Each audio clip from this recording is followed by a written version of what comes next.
அன்பான தேவ பிள்ளைகளே, இந்த நாளிலும் கூட இந்த காலை கதை நிகழ்ச்சி வாயிலாக மீண்டும் ஒரு விசை இயேசுவின் நாமத்தில் உங்களோட கூட இணைவதில் மிகுந்த மகிழ்ச்சி அடைகிறேன். இந்த நாள் நமக்கு வருகிற வாக்குத்தத்தம் எங்கிருந்து அப்படின்னு சொன்னா, யோவான் 3:36, குமாரனிடத்தில் விசுவாசமா இருக்கிறவன் நித்திய ஜீவனை உடையவனா இருக்கிறான். நம்ம ஆண்டவரத்துல விசுவாசமா இருப்போம்னு சொன்னா நமக்கு என்ன இருக்குது? கண்டிப்பா நித்திய ஜீவன் இருக்கிறது. ஒருவேளை இந்த ஜீவியத்துல நம்ம மரித்து போனாலும் நித்திய ஜீவன் நமக்கு கண்டிப்பாக இருக்கிறது. அது எப்படி இருக்கும் அப்படின்னு சொன்னால், நம்ம ஆண்டவருக்கு முதலிடம் கொடுக்கும் பொழுது நம்ம வாழ்க்கையில் அதை கண்டிப்பாக அவர் செய்ய வல்லவராக இருக்கிறது. ஏன்னு சொன்னால், ஒரு செய்தியை நான் வாசித்தேன். எப்படின்னு சொன்னால், 1820 வருஷத்து முதல் 1887 வரைக்கும் ஒரு அம்மா இருக்கிறாங்க, ஒரு பெரிய பாடகி. அவங்க பேர் என்ன? Jenny lint. அவங்க என்ன செய்கிறாங்க அப்படின்னு சொன்னால், ரொம்ப உச்சக்கட்டத்தில் பிரபலம் அப்படி இருக்கிறாங்க. அவங்க பாடல்னா அப்பேற்பட்ட பெரிய கூட்டங்கள், கைத்தட்டல். அவங்க பாட ஆரம்பித்தாலும் என்ன செய்யும்? கைத்தட்டல். இதெல்லாம் உச்சக்கட்டத்தில் இருக்கும் பொழுது சடனாக என்ன செஞ்சிட்டாங்கன்னா, இனிமேல் நான் பாட போகிறதில்லன்ட்டு ஒரு அறிவிப்பு கொடுத்தாங்க. உங்களுக்கே தெரியும், நிறைய ரசிகர்கள் என்ன செய்வாங்க? ரொம்ப கேள்வி கேட்பாங்க. ஐயோ நீங்கள் போயிடாதீங்க, ரொம்ப உயிரையே கூட கொடுக்குற அளவுக்கு என்ன இருப்பாங்கன்னா ரசிகர் இருப்பாங்க. யாருக்குன்னா பாடகர்கள், நடிகர்கள், அவங்களுக்கெல்லாம். ஏன்னா அவங்க செய்கிற காரியங்கள் சில நேரம் அவங்க பாடல்கள் வந்து இவங்களுக்கு ரொம்ப மனசுக்கு ஆறுதலாக இருக்கும். அதில் அவங்க குரல் ரொம்ப எப்படி சொல்கிறது, அதை கேட்கும் பொழுதே ஒரு அமைதி கிடைக்கும் அப்படிலாம் சொல்லி நிறைய பாடல்கள் நம்ம கேட்குறோம்ல. அந்த மாதிரி இந்த அம்மா என்ன செஞ்சாங்க அப்படின்னா, பாடத்தை சடனாக நிறுத்திட்டாங்க. எப்போ? யாருமே இல்லை, நம்ம பாட யாரும் கேட்க மாட்டுறாங்கன்ற அந்த தருணத்தில் இல்லை. ஆனால் அவங்க நிறுத்துறது எப்போன்னு சொன்னால், ஒரு உச்ச கட்டத்தில் இருக்கிறாங்க. நிறைய அவார்ட்ஸ் வாங்குறாங்க. நிறைய கூட்டம், ரசிகர்கள் கூட்டம் நாளுக்கு நாள் என்ன செஞ்சு பெருகி கொண்டே இருந்துச்சு. அந்த சமயத்தில் அவங்க நிறுத்திட்டாங்க. அப்போ அவங்க அந்த அறிவிப்பை உடனே என்ன செய்யும், எல்லாரும் இப்போ அவங்ககிட்ட கேட்குறாங்க, ஏன் சடனாக இப்படி ஒரு தீர்மானம் எடுத்துட்டீங்க அப்படின்ட்டு கேட்டாங்களாம். அவங்க தீர்மானத்தை வாசிக்கும் போது எனக்கு ரொம்ப ஆச்சரியமாக இருந்துச்சு.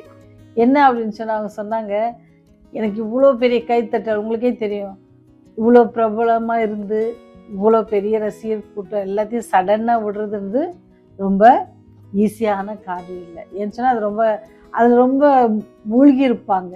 அந்த சத்தம் அவங்க காதில் கேட்டுகிட்டே இருக்கும். அவங்க ரொம்ப எல்லாமே அந்த இசை அது அவங்க காதில் ஒலிச்சிக்கிட்டே இருக்கும், எல்லாம் இருக்கும். அதன் மத்தியில் அவங்க சொன்ன ஒரு பதில் என்ன அப்படின்னு சொன்னால், நான் எவ்வளோ பிரபலம் ஆகிக்கொண்டிருக்கிறேனோ அதற்கு மத்தியில் என்ன செய்கிறேன், இந்த வேதாங்கத்தை நான் எடுப்பதற்கு எனக்கு நேரம் இல்லாமல் போகுது. இதை விட்டுட்டேன் அப்படின்னு சொன்னால் என் வாழ்க்கை எங்கே போய் முடியும்னு எனக்கு தெரியாது. அதனால ஆண்டவர் எனக்கு இவ்வளோ பெரிய காரியங்களை செஞ்சுருக்கிறாங்க, ஆனால் அவரோடு கூட எனக்கு என்ன இல்லை, டைம் இல்லை ஸ்பெண்ட் பண்ணுறதுக்கு. இப்போ இந்த வேதத்தை நான் என்ன செய்யணும், பிடிக்கணும் அப்படின்னு சொன்னால் நான் எதை விடணும்? என்னுடைய புகழ், என்னுடைய எல்லாவற்றையும் நான் என்ன செய்யணும், ஒதுக்கணும். என்னுடைய வேதத்தை நான் திருப்பி பிடிக்கணும்னு சொல்லி அவங்க அந்த சகோதரி சொன்னதாக ஒரு கதை வாசித்தேன். எவ்வளோ ஒரு இம்பார்ட்டன்ட் பார்த்தீங்களா? ஏன்னு சொன்னால் அவங்க சொல்கிறாங்க, இதில் இருக்கிற இந்த வேதத்தை நான் மறந்தேன் அப்படின்னு சொன்னால் நான் இந்த உலகத்தில் பிறந்து ஜீவிக்கிறதே என்னது ஒரு வேஸ்டான ஒரு காரியமாக இருக்கும்.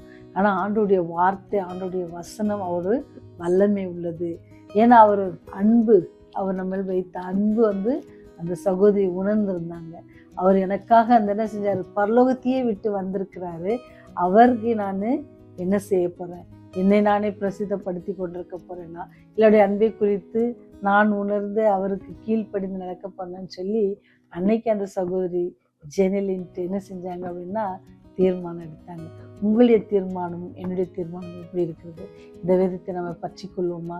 ஏன்னு சொன்னால், வேத வாக்கியங்களே ஆராய்ந்து பாருங்கள், அவைகளால் உங்களுக்கு நித்திய ஜீவன் உண்டு என்று எண்ணுகிறீர்களே. ஏன்னு சொன்னால், இந்த வேத வசனத்தை ஆண்டவரை குறித்து நமக்கு சாட்சி கொடுக்குது. அந்த சாட்சியை நம்ம என்ன செய்யணும், பற்றிக்கொள்ளணும். ஏன்னு சொன்னால், தாவீது பக்தன் நீங்கள் சங்கீதம் 119 பார்ப்பீங்கன்னு சொன்னால் சொல்லுவார், நீர் என்ன செய்யுங்க, நான் உங்களுடைய சாட்சிகளை கை கொள்வேன், நிந்தையும் அவமானத்தை என்னிட்டு அகற்றும் உடைய சாட்சிகளை நான் கை கொள்வேன். ஏன்னா ஆண்டுடைய சாட்சி அப்பேற்பட்ட ஒரு சாட்சி. அவர் யார்? அந்நியர்கள், அவரை அறைந்தவங்களை கூட என்ன செஞ்சார், மன்னித்தார். காரி துப்புனவங்களே அவர் என்ன செஞ்சார், மன்னித்தார். அவர் யார்கிட்ட கேட்குறாரு? இவர்கள் செய்வது இன்னதென்று அறியார்கள், இவர்களை மன்னியும் அப்படின்ட்டு சொல்லுவாங்க. ஸோ இதெல்லாம் இந்த அன்பை நம்ம புரிஞ்சுக்கிட்டோம் அப்படின்னு சொன்னால் அவர் என்ன செய்ய மாட்டோம், நம்ம விட்டு போகணும். அவர் சொல்லி சத்துருக்களை சிநேகியுங்கள் அப்படின்னு சொன்னால் அவர் சிநேகித்தார். அவரை காட்டி கொடுத்தவரை கூட என்ன செஞ்சார்? நண்பனேன்னு அழைச்சாங்க. அப்பேற்பட்ட அந்த அன்பான தெய்வத்தை இன்னைக்கு நீங்கள் என்ன செய்யுங்க? தெரிந்து கொண்டு அவர் என்ன செய்யுங்க? நமக்கு சொன்னதுபடி குமாரத்தில் நம்ம விசுவாசமாக இருப்போம் அப்படின்னு சொன்னால் நமக்கு என்ன உண்டு?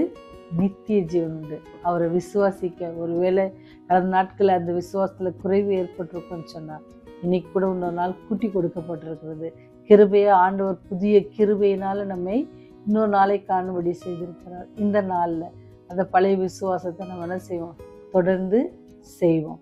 தொடர்ந்து நமது விசுவாசத்தில் இருப்போம். எப்படி ஆபிரகாம்லாம் எல்லா சூழ்நிலையும் ஆண்டவரை பற்றி கொண்டு அவர் சொல்லுக்கெல்லாம் கீழ்ப்படித்து இங்கே இப்போ ஒரு இடத்துல இருப்பாங்க, கூடாரெல்லாம் அமைச்சிருப்பாங்க. ஆண்டவர் இல்லை நீ கிளம்பு அப்படின்னு சொன்னோடனே என்ன செய்வாங்க? கிளம்பி போவாங்க. அதில் என்ன இருக்கிறதுனால ஆண்டவர் நம்ம அழைக்கும் பொழுது அவர் என்ன சொல்கிறாரு செய்வோம்? அந்த விசுவாசம்.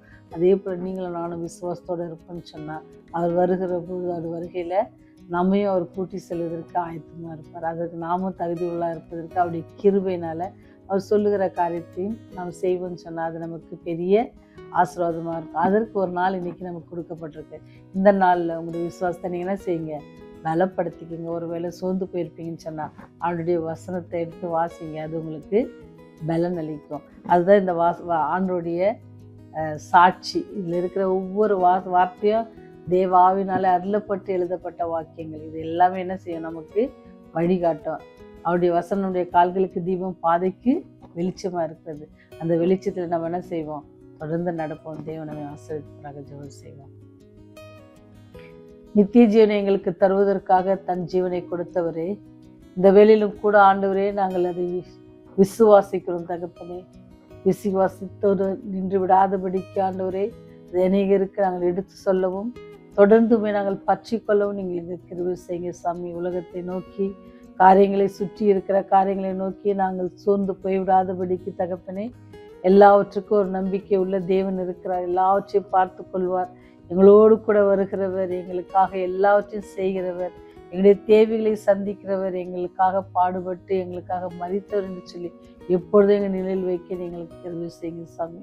என்னுடைய குற்றங்கள் குறைகள் எல்லாவற்றையும் மன்னித்து சாமி, உடைய ராஜ்யம் வரப்புகிற நாட்களில் ஆண்டவரை நாங்கள் ஒருவரும் கெட்டு போகாதபடிக்கு அந்த ராஜ்யத்திலே நித்திய ராஜ்யத்தில் நாங்கள் சிறக்கிறது செய்யுங்க.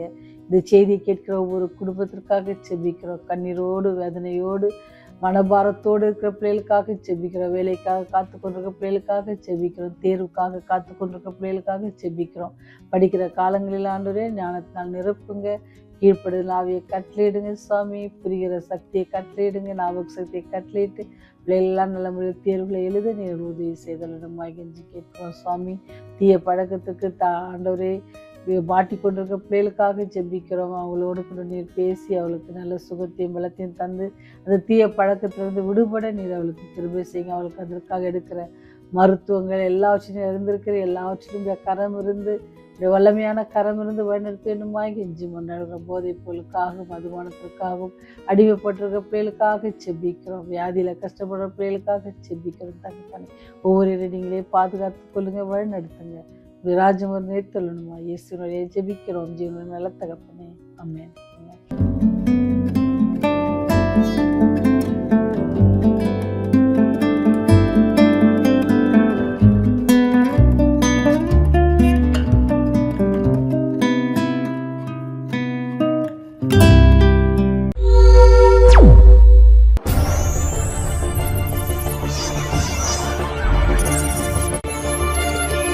நீங்கள் பார்த்துக் கொண்டிருப்பது உங்கள் ரிவைவல் டிவி.